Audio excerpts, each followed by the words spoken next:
course, came and sowed tares. Darnel is actually the word. Sowed darnel into the wheat. Now the peculiarity of darnel is that in its early stages of growth, it looks almost precisely like wheat. So it would take an absolute expert to ever tell which was wheat and which was darnel. But as they mature, the head of the darnel is far less full and is far more worthless. But you can't tell this at the beginning, and this is the whole point of the story. And so this false Christian is sown into the church, and the question is, shall we take him out of the church? You'll notice the servants come and they say, "Sir, did you not sow good seed in your field? How does it have weeds?" And he said, "An enemy has done it." And they said, "Shall we go and pull the darnel out?" And Jesus said, "No, that's angels' business."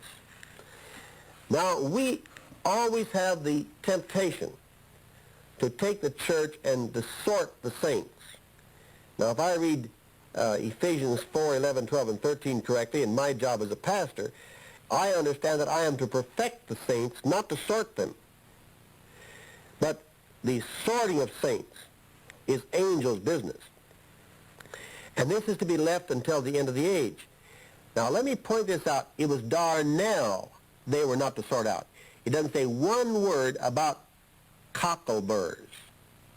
Or if some of you are from the Missouri, Arkansas area, it doesn't talk about Jimson weed. It doesn't talk about horsetail. It doesn't talk about cottonweed. It doesn't talk about any weeds which are obviously not wheat. A person doesn't have to put up in the church with people who are obviously not Christian, with people who are steadily immoral, with people who are liars, thieves, cheats, murderers.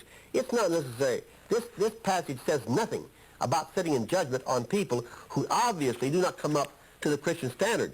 But what he's talking about is the man that looks so much like a Christian that you're in doubt whether he is one or not. The darnel looks almost like wheat. Almost like wheat.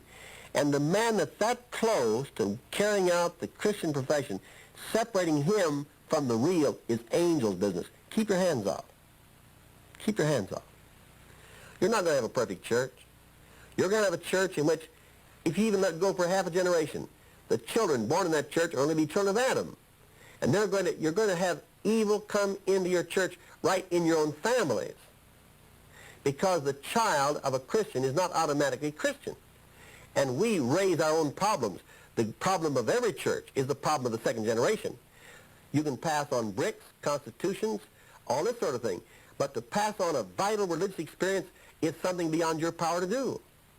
Only God can give a man a vital spiritual experience, and therefore we must let God take care of this.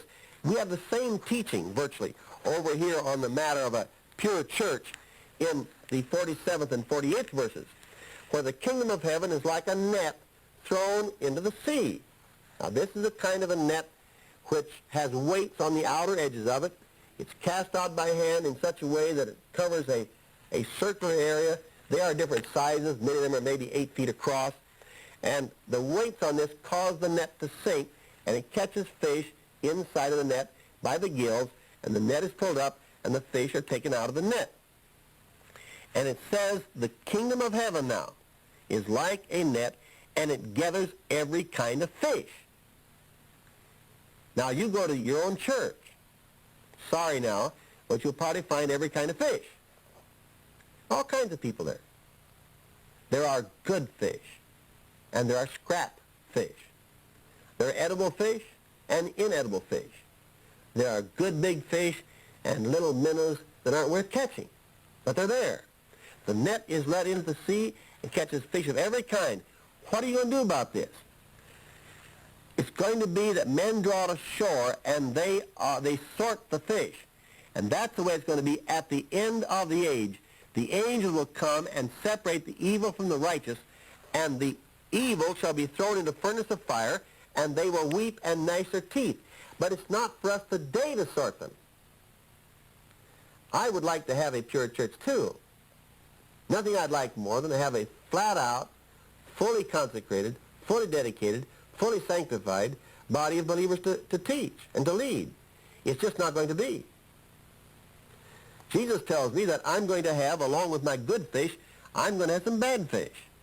And so I am prepared for this. I am braced for it. This first parable we looked at, I understand that when I go out and preach the gospel, that there's going to come into the nominal church, there are going to be people who never really hear the message at all. They're roadside.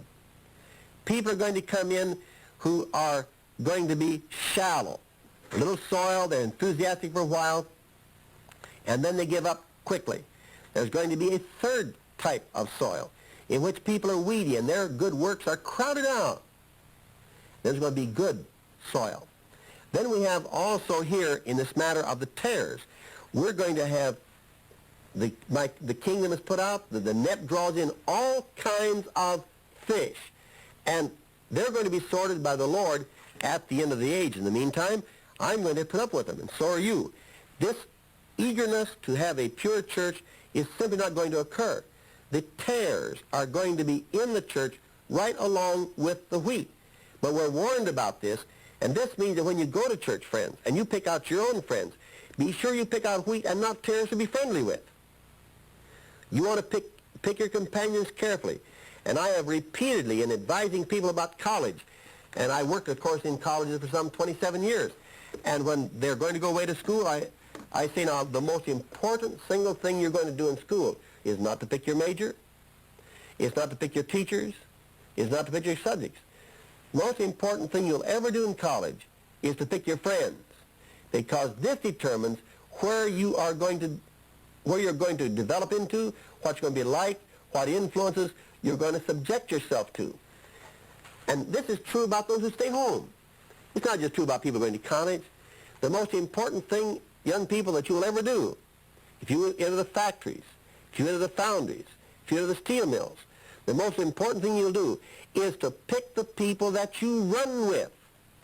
And right inside the church, this is no guarantee of safety, because right in the church there will be tares as well as wheat.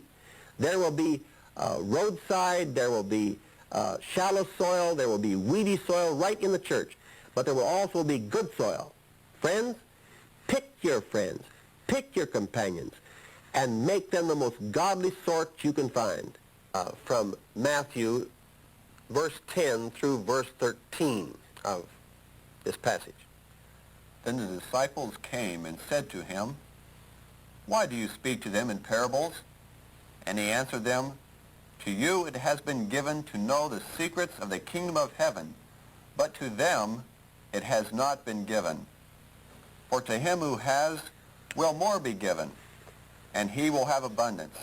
But from him who has not, even what he has will be taken away. This is why I speak to them in parables, because seeing they do not see, and hearing they do not understand, nor do they hear." This is a very sobering statement. It can be put in another way, and that is a man must walk in the light he has in order to be given more light. We have today a number of industrial modern illustrations not available to Bible times. They talk about sheep. The average man today has never seen a sheep unless it was in a zoo. He's surely never raised one. A very limited part even of our farm population of only 7% have ever raised sheep. So our illustrations are taken from industrial life and village and city life. If Jesus had been talking to our kind of civilization, he might have used instead an illustration of a bicycle. One of these that has a little roller that turns a generator and generates light. As long as you are traveling at night and you have your generator with the roller rubbing the tire, it will produce electricity, and the light keeps shining down the path. You pedal, the bike goes along, the generator turns, electricity is produced, the light shines. And as you progress down the path keeps opening to you.